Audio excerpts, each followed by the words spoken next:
기독교 강요 제2권 제3장 10절부터 14절까지 10절 택한 자들에게 주어지는 전적인 하나님의 은혜.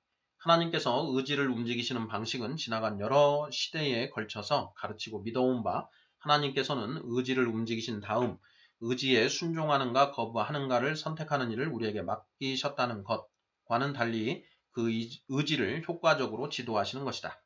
그러므로 우리는 자주 인용되는 크리소스톰의 다음과 같은 진술을 인정해서는 안 될 것이다. 그가 이끄시는 자들은 이끌리기를 바라는 자들이다. 그는 마치 주께서 도움의 손길을 내미신 채로 우리가 그의 도우심을 기쁘게 받아들이기를 기다리고 계시는 것처럼 말하고 있는 것이다.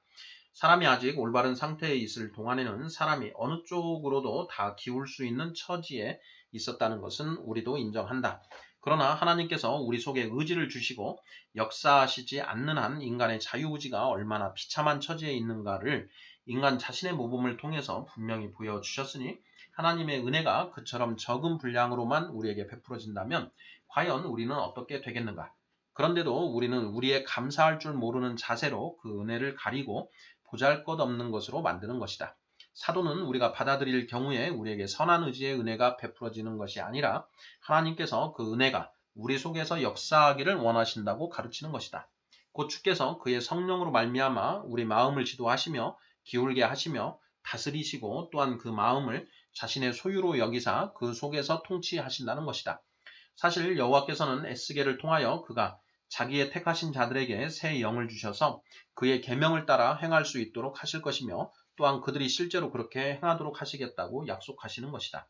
에스겔 11장 19, 20절. 여기서 아버지께 듣고 배운 사람마다 내게로 오느니라 라는 그리스도의 말씀도 다른 의미가 아니라 하나님의 은혜 그 자체가 효력을 지니고 있다는 뜻으로 이해할 수 있다. 아우구스티누스도 이를 주장한다. 오컴은 자기에게 있는 바를 행하는 사람에게는 반드시 은혜가 임한다고 공공연히 주장하지만 주께서는 모든 사람이 차별 없이 다 이 은혜를 받을 자격이 있다고 여기지 않으신다. 분명 하나님의 자비하심은 그것을 구하는 모든 자들에게 예외 없이 제시된다는 것을 사람들에게 가르쳐야 할 것이다. 그러나 하늘의 은혜에 감동을 받은 자들만이 그의 자비하심을 구하기 시작하는 법이므로 하나님께서 받으셔야 할 찬양을 티끌만큼이라도 그 사람들이 받아야 할 것으로 주장해서는 안 되는 것이다. 하나님의 성령으로 말미암아 중생하여 하나님의 인도하심을 받아 움직이며 다스림을 받는 것이야말로 분명 택하심을 받은 자들의 특권인 것이다. 이 때문에 아우구스티누스는 의지의 움직임의 어느 부분이 자기들이 한 일이라고 주장하는 자들을 향하여 조롱하며 또한 값없는 선택에 대한 특별한 증거가 모든 사람들에게 차별 없이 주어진다고 생각하는 자들을 질책하고 있다. 그는 본성은 우리 모두에게 똑같이 있으나 은혜는 그렇지 않다고 한다.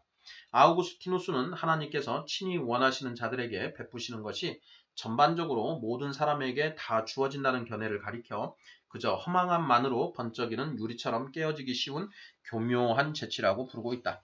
그리고 다른 곳에서는 이렇게 말한다. 여러분은 과연 어떻게 나아왔습니까? 믿음으로 왔지요.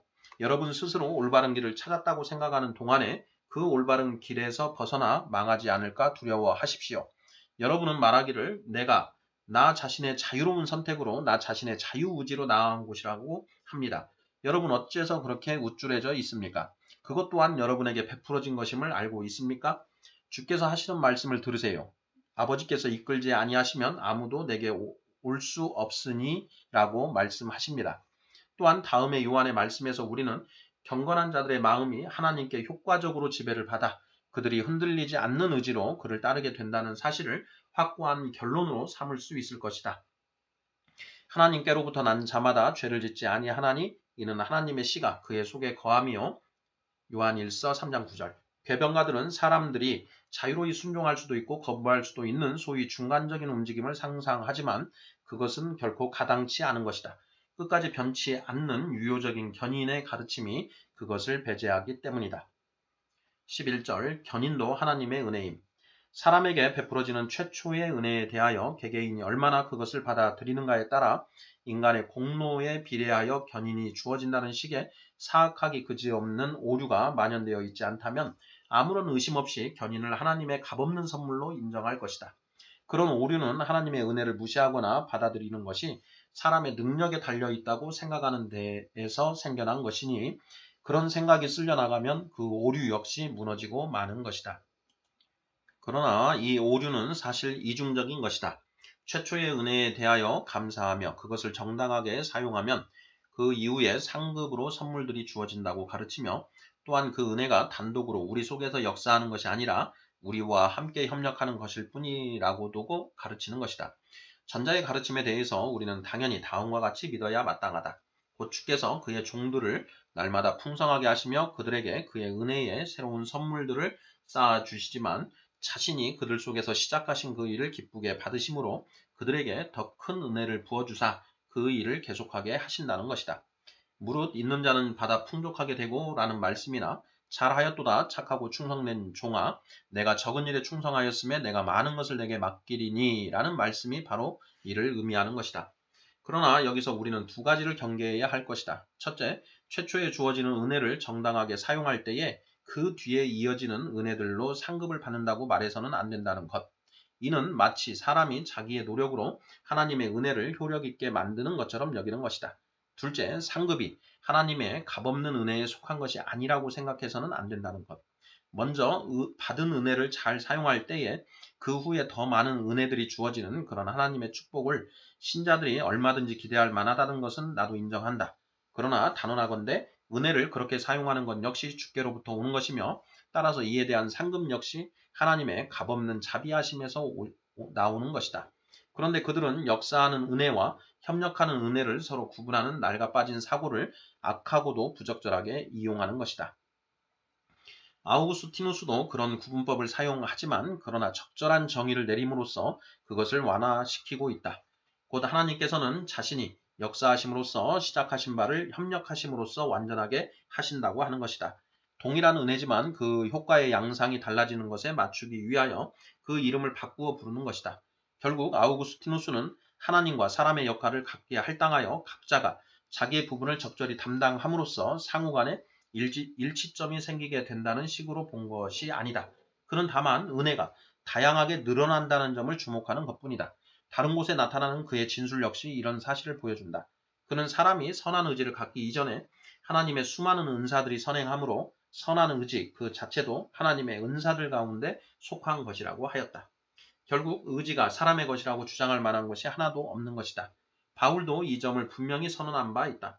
그는 너희 안에 행하시는 이는 하나님이시니 너희로 소원을 두고 행하게 하시나니 라고 말하면서 동시에 하나님께서 그 일을 자기의 기쁘신 뜻을 위하여 행하신다고 말하는 것이다. 빌립보서 2장 13절. 이 표현은 곧 하나님의 자비하심이 값없이 주어진다는 뜻이다. 이에 대하여 우리를 대적하는 자들은 대개 일단 최초의 은혜를 받은 다음에는 우리 자신의 노력이 그 이후에 오는 은혜와 협력한다는 식으로 이야기한다. 그러나 곧 만일 그들의 말이 우리가 주님의 능력으로 단번에 의를 순종하도록 된 이후에 우리가 우리 자신의 능력으로 계속 전진하고 또한 은혜의 역사하심을 따르는 대로 기울어진다는 뜻이라면 나는 구태여 이 일을 제기하지 않겠다. 왜냐하면 하나님의 은혜가 다스리는 곳에는 반드시 거기에 순종하고자 하는 기꺼운 마음이 있는 것이 너무나도 분명하기 때문이다. 그러나 이런 순종하고자 하는 기꺼운 마음이 대체 어디서 오는가? 어디서나 늘 변함이 없으신 하나님의 성령께서 먼저 순종하고자 하는 마음이 생겨나게 하시고 또한 그러한 마음을 배양시키시며 끝까지 변함없이 나아가도록 강건하게 하시는 것이 아닌가? 그러나 그들의 주장이 사람이 스스로 하나님의 은혜와 합작하여 일할 수 있는 능력이 있다는 의미라면 그들은 정말 비참하게도 자기들 스스로를 속이고 있는 것이다. 12절 바울의 진술에 대한 곡해. 그들은 무지하여 내가 모든 사도보다 더 많이 수고하였으나 내가 한 것이 아니요 오직 나와 함께 하신 하나님의 은혜로라 라는 바울의 말씀을 왜곡시켜서 고린도전서 15장 10절 자기들의 의도에 맞추어 다음과 같이 이해한다. 곧 바울로서는 다른 모든 사도들보다 자기를 더 낮게 말하는 것이 너무 교만하게 보일 수 있었으므로 그는 그것을 하나님의 은혜의 공으로 돌림으로써 자신의 진술을 교정시키려 하며 이 과정에서 그는 자기 자신을 은혜에 협력하여 수고하는 자로 보았다는 것이다. 그렇게 많은 사람들이 다른 점에서는 건전하면서도 이런 하찮은 지푸라기 같은 문제에 걸려 넘어졌다는 것이 참 놀랍기 그지없다. 사도의 말씀은 결코 주님의 은혜가 자기와 더불어 수고하여 자기를 그 수고의 협력자로 만들었다는 뜻이 아니기 때문이다. 오히려 이렇게 수종함으로써 그는 모든 수고의 공을 오직 은혜에게로 돌리고 있는 것이다. 그는 내가 한 것이 아니요 오직 나와 함께 하신 하나님의 은혜로라 라고 말씀하는 것이다. 물론 표현의 애매함 때문에 그들이 속기도 했지만 그보다는 오히려 라틴어 번역이 어리석게도 헬라어 원문의 정관사의 의미를 놓쳐버린 때문이다. 단어 하나하나를 제대로 번역하게 되면 그의 말씀은 은혜가 사도와 동역자였다는 뜻이 아니라 그에게 임하여 있는 은혜가 모든 것의 원인이라는 뜻임이 분명히 드러나는 것이다. 아우구스티누스는 간결하게 이 점을 분명하게 가르치고 있다. 사람의 선한 의지가 여러 가지 하나님의 은사들보다 선행하지만 모든 은사들보다 선행하는 것은 아니다. 그 선행하는 의지 그 자체가 바로 그 은사들에 속하는 것이다. 성경이 그의 인자하심으로 나를 앞지르시며 또한 그의 인자하심이 나를 따르리니 라고 말씀하기 때문이다. 시편 59편 10절, 시편 23편 6절. 의지가 없는 사람으로 하여금 의지를 갖도록 은혜가 앞서서 역사하며 의지를 갖는 사람으로 하여금 헛되이 의지를 발휘하지 않도록 은혜가 뒤따르는 것이다. 베르나르도 이에 동의하여 교회가 다음과 같이 강구하는 것으로 소개하고 있다. 저에게 의지가 없사오나 저를 이끄사 의지를 갖게 하옵시며 제가 걸음이 더디오나 저를 이끄사 달리게 하옵소서. 13절 사람의 의지에 작용하는 하나님의 전적인 은혜에 대한 아우구스티누스의 증거. 오늘날의 펠라기우스 주의자들, 즉 소르본의 궤변가들이 자기들이 늘 해오는 대로 고대의 모든 교부들이 우리의 견해를 반대한다고 비난하고 있는데 그것이 사실 무근이라는 것을 밝히기 위해서 아우구스티누스 자신의 진술을 직접 들어보기로 하자. 그들은 사실상 자기들의 조상격인 펠라기우스를 그대로 모방하고 있는 것이다. 펠라기우스 때문에 아우구스티누스도 같은 상황에 놓이게 되었던 것이다. 아우구스티누스는 발렌티누스에게 보내는 책망과 관용이라는 논고에서 이 문제를 충실하게 다루고 있는데 여기서는 간결하게 그의 진술을 그대로 인용하여 제시하고자 한다. 만일 아담에게 그럴 의지가 있었다면 선한 상태로 끝까지 인내하는 은혜가 그에게 주어졌을 것이다. 그런데 우리에게 그 은혜가 주어져서 우리가 의지를 가지게 되며 그 의지로서 정욕을 극복하게 되는 것이다. 그러므로 아담이 의지가 있었다면 그럴 수 있는 능력을 받았을 것이다. 그러나 그는 그런 능력을 얻기를 원하지 않았다. 우리에게는 의지와 능력 모두가 주어져 있다. 본래의 자유는 죄를 짓지 않을 수 있는 자유였으나 우리의 자유는 그보다 더 커서 죄를 지을 수가 없는 자유다.